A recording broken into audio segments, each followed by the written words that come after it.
अपनी आपत्ति पत्र प्रस्तुत कर दिया और साथ ही साथ हमने जो कल जो स्थलीय निरीक्षण हुआ था उस निरीक्षण के बयान और उसके जिरह के लिए एक आवेदन पत्र दिया और साथ ही साथ अपने एक साक्ष्यों की लिस्ट दिया उन्हें कि महोदय हमारा साक्ष्य उस पर हो ताकि इसका विधि सम्मत रूप से निस्तारण हो सके। सुबह 10 बजे से लेकर के हम शाम 4 बजे तक यहाँ बैठे रहे, लेकिन कोई अधिकारी यहाँ पर नहीं आया। मतलब है कि तहसीलदार महोदय यहाँ पर नहीं आए। उसके बाद तहसीलदार महोदय को खोजते खोजते हम गेस्ट हाउस पर गए और वहाँ उनसे जो है पत्रावली विजय कुमार यादव जी थे और मंत्री जो है रामभुआल यादव जी ये आए, तब जाके हमारा आपत्ति पत्र वगैरह जो है इंडोर्स हुआ। उसके बाद उन्होंने कहा कि न्यायालय में जो है आज बैठक होगी और वहाँ पर सुनवाई होगी, लेकिन न्यायालय में जो है शाम 5 बजे तक हम बैठे रहे और किसी प्रकार की कोई सुनवाई और न्यायालय नहीं चला।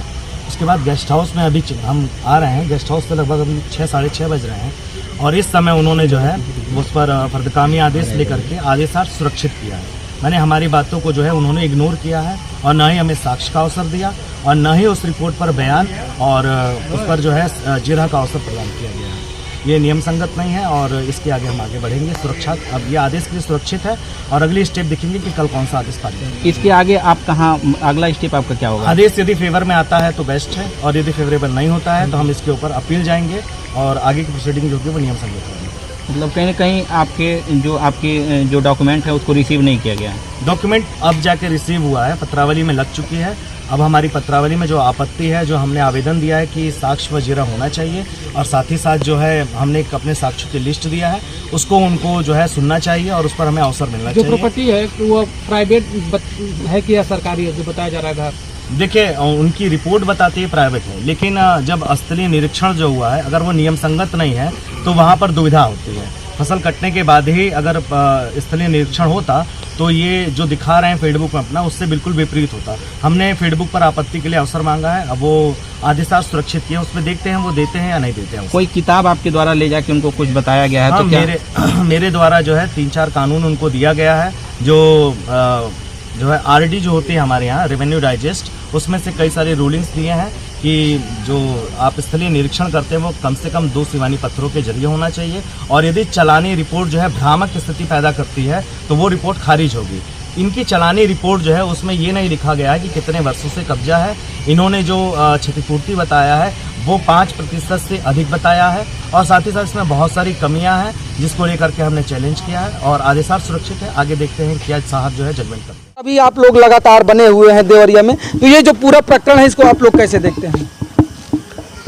हम न्याय और न्याय को देखते हैं जी। हम ये चाहते हैं कि जो पीड़ित पक्ष है दोनों पक्षों में किसी के साथ भी अन्याय न हो, एक तरफा कार्रवाई न हो, जात के नाम पे, धर्म के नाम पे किसी के साथ अन्याय न हो। इसलिए हम चाहते हैं कि इसकी न्यायिक जांच हो और एक तरफा कार्रवाई न हो। क्या लगता है कि आप लोगों को क्यों लग रहा है कि एक तरफा न्याय हो रहा है? वहीं योगी जी कहते हैं सबके लिए कानून है, क्या कहें? हमारे देवरिया जनपद के जनप्रतिनिधि जो देवरिया सदर के विधायक हैं सलम बड़ी त्रिपाठी, उनकी रवैया आप देख सकते हैं और वर्तमान सरकार की रवैया देख सकते हैं। हमारे विधायक इस पूरे घटनाक्रम को जात के नाम पे बांट दिए, जात के नाम पर अपनी रोटियां सेक रहे हैं। इसलिए हम चाहते हैं कि किसी भी पक्ष के साथ अन्याय न हो। तो ये जो तुष्टीकरण का आरोप यादव जो हैं अगर बात करें तो वो ब्राह्मणों पर लगा रहे हैं। जो ब्राह्मण वर्ग है वो कह रहा है कि वो अपराधी हैं, उनके ऊपर बुलडोजर चलना चाहिए। जो पैमाइश है उनका घर खलियान में है, खेत में, सरकारी जमीन पर है, इसलिए उनके घर बुलडोजर चलना ही चाहिए। क्या लगता है कि हर समस्या का निराकरण बुलडोजर ही है? क्या सलम बड़ी त्रिपाठी आके विधायक जी आके जरी पकड़ के नापी करके बता रहे हैं क्या कि प्रेम यादव का घर खलियान में है? खड़ी फसल है, इस खड़ी फसल में कौन सी नापी होती है? बिना सीमांकन के, बिना पत्थर के जगह से क्या नापी हो सकती है? संभव है क्या? हाँ, सीमा के पत्थर से नापी हुई नहीं हुई। एक बार नापी आई, उसमें कुछ और आया, फिर दबाव डाल के दोबारा नापी की गई, नापी मनगढ़ंत हुई। नापी इस प्रकार हुई कि उस नापी में प्रेम यादव का परिवार, प्रेम यादव का मकान आ जाए। सीकड़ भी टूटा था, तमाम तरह की चीजें हुई। तो ये केवल बस यही है कि एक पक्ष को न्याय देना है और एक पक्ष के साथ जितना हो सके उतना अन्याय करना है, उसको पीड़ित करना है, और केवल जात के नाम पे। कल काफी लंबे अरसे तक देख रहे थे पैमाइश हो रही थी, तो क्या निकल के आया वहाँ पर? अगर परिणाम की बात करें तो पैमाइश के बाद क्या स्थितियाँ रही? परिणाम जब हम कह रहे हैं कि गलत करेंगे, हम कानून को मानेंगे नहीं, संविधान को मानेंगे नहीं, हमको गलत करना है, तो परिणाम तो हमेशा विपरीत ही आएगा। वो परिणाम विपरीत लाने के लिए ही वहाँ पे तमाम तरह की चीज़ों को किया गया।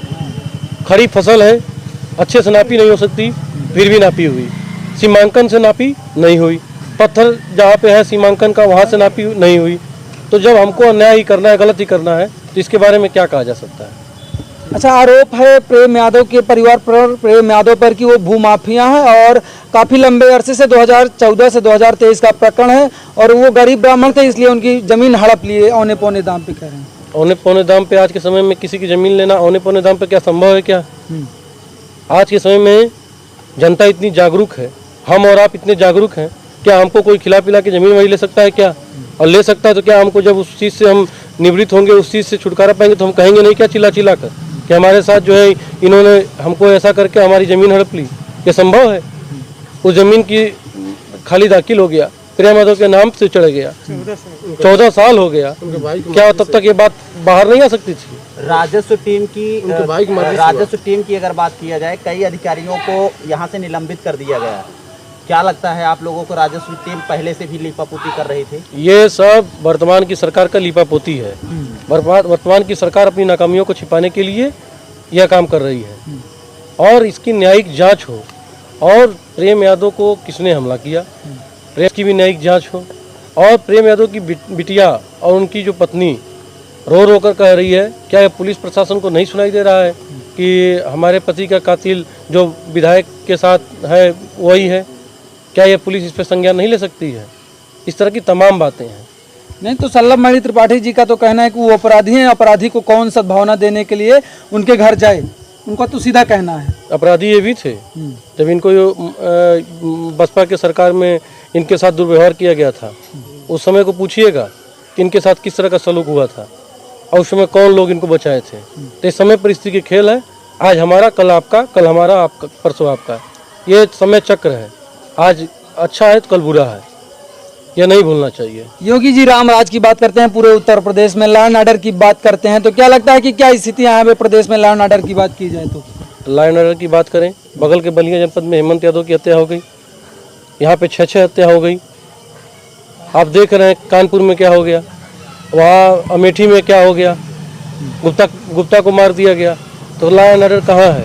ये लॉ एंड ऑर्डर की बात कर रहे हैं, कानून की बात कर रहे हैं, यह सब हवाबाजी है। ये केवल भारतीय जनता पार्टी के लोग जात के नाम पे, धर्म के नाम पे, मजहब के नाम पे राजनीति करते हैं और यही इसी पे रोटी सेकना चाहते हैं। सर, एक सवाल और बड़ा सवाल वो है, यहीं आपके देवरिया में एक मेहड़ा है, वहाँ पे भी 1 तारीख को एक हत्या कर दी जाती है। कुछ यादव लोग वहाँ पर जमीन के विवाद में ही एक हत्या कर देते हैं, वो मामला दब जाता है यहाँ के मामले के आगे 2 तारीख को। उस पर क्या कहना चाहेंगे? उस पर भी कोई कार्रवाई अभी तक नहीं हो पाई है। कार्रवाई होनी चाहिए। हाँ। और जो पीड़ित पक्ष है उसको न्याय मिलना चाहिए। वह मामला 112 पुलिस के सामने ये घटना घटी। मैं कह रहा हूँ कि कार्रवाई होनी चाहिए, जो पीड़ित पक्ष है उसको न्याय मिलना चाहिए।